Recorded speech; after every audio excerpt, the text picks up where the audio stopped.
Praise the lord. ఈరోజు మీ కొరకు దేవుని వాగ్దానం. మీ అందరికీ ప్రభు నామములో వందనాలు తెలియజేస్తున్నాను. మీరు తెలియజేస్తున్న మీ సమస్యలన్నిటి కొరకు నేను ప్రార్థన చేస్తున్నాను. తప్పకుండా దేవుడు మిమ్మల్ని దీవించి ఆశీర్వదిస్తాడు. ఈ యొక్క సందేశం మీకు ఆశీర్వాదకరంగా ఉన్నట్లయితే లైక్ చేయండి, కామెంట్ చేయండి, షేర్ చేయండి. ఈ ఛానల్ని సబ్స్క్రైబ్ చేసుకోండి. ఈరోజు మన కొరకు దేవుడు సెలవిచ్చినటువంటి వాగ్దానం కీర్తన గ్రంథం 55:22. నీ భారం యెహోవా మీద మోపము, ఆయనే నిన్ను ఆదుకును.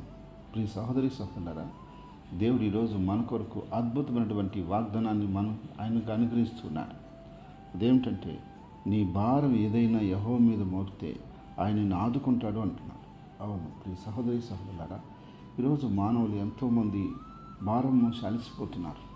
ప్రభు అన్నాడు, ప్రయాసపడి భారం మోస్తున్న సమస్యలారా, మీరు నా యొద్దకు రండి, మీకు విశ్రాంతిని ఇస్తానని చెప్పి. కాబట్టి ఈరోజు మానవుడు ఎంతో భారం మోస్తూ ఉన్నాడు. పాప భారము, కుటుంబ భారము, సమస్యల భారము, అనేక రకాలైనటువంటి వ్యాధుల భారం, అనేక రకాలైనటువంటి ఇబ్బందుల భారం మనిషి మోస్తూ నలిగిపోతున్నాడు. ఒకవేళ నా సహోదరి సహోదరుడా, నువ్వు ఏ భారంతో నలిగిపోతున్నావు, ఏ భారం నిన్ను వంచివేస్తూ ఉందో, ఏ భారం చేత నువ్వు కుంగిపోతున్నావు, ప్రభు అంటున్నాడు, నీ భారం నువ్వు మోయాల్సిన అవసరం లేదు. ప్రభు యేసుక్రీస్తు కల్వరి శిలువలో ఎప్పుడైతే నీ కోసం నా కోసం ప్రాణం పెట్టాడో, ఆ రోజే మన యొక్క భారం అంతా ఆయన మోసాడు. లోక పాపం అంతా ఆయన మోసాడు. సమస్త సమస్యలను ఆయన భరించాడు. సమస్త భారాన్ని ఆయన భరించాడు. ఆయన మన కోసం ఆయన వెల చెల్లించాడు. కనుక నువ్వు ఈరోజు ఆయన యందు విశ్వాసం ఉంచిన బిడ్డగా ఆయన మీద నీ భారం అంతా మోపితే, నీ భారం ఏదైనా ఆయన తీసుకుంటాడు. నీకు విశ్రాంతిని, నెమ్మదిని ఇస్తాడు. నీవు మొయ్యలేని భారం మొయ్యవలసిన అవసరం లేదు. ఆయన ఉండగా నువ్వు మొయ్యాల్సిన అవసరం ఏమి? కాబట్టి నా సహోదరుడా సహోదరి, నీవు నిశ్చయంగా నీ భారం ఏదో అది దేవుడి మీద మోపే. దేవుడి మీద మోపకుండా నువ్వే మొయ్యాలని చూస్తే నువ్వు రోజు రోజుకి నలిగిపోతావు, కుంగిపోతావు, చాలా ఇబ్బందికి గురవుతావు.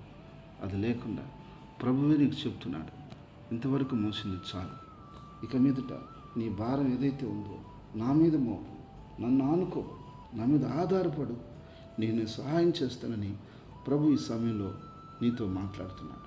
కాబట్టి నా ప్రియ సహోదరి సహోదరుడా, నీ యొక్క కుటుంబ భారమైన, నీ యొక్క అప్పుల భారమైన, నీ యొక్క పిల్లల భారమైన, నీ యొక్క ఉద్యోగ భారమైన, పని భారమైన, నీకున్నటువంటి ప్రతి యొక్క భారం ఏదైనా సరే దాన్ని ప్రభు మీద మోపి నిశ్చింతగా ప్రభు సన్నిధిలో నువ్వు ముందుకు సాగితే, ప్రభువు నీ భారాలన్నీ కూడా ఆయన మోసి నీకు విడుదలనిచ్చి, నీకు విశ్రాంతినిచ్చి, నీకు సంతోషం సమాధానంతో నింపి నిన్ను తేలిగ్గాను, సమాధానంగాను, సంతృప్తిగా నడిపించాలని ప్రభు ఆశపడుతున్నాడు.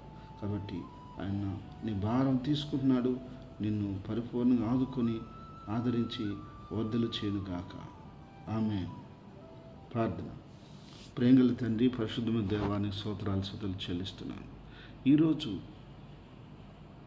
నాయన నువ్వు మాట్లాడిన మాటను బట్టి నీ భారం మా మీద మోపంటున్నావు. అయ్యా, మా భారములన్నీ నీ మీద మోపుతున్నావు. నీవే మాకు ఆధారం.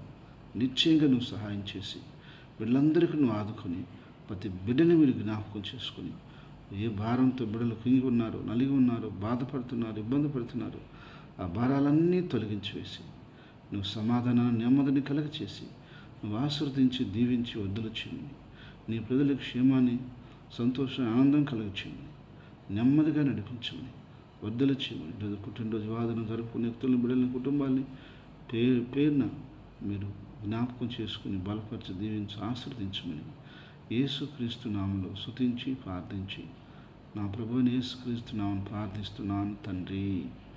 ఆమేన్, ఆమేన్, ఆమేన్.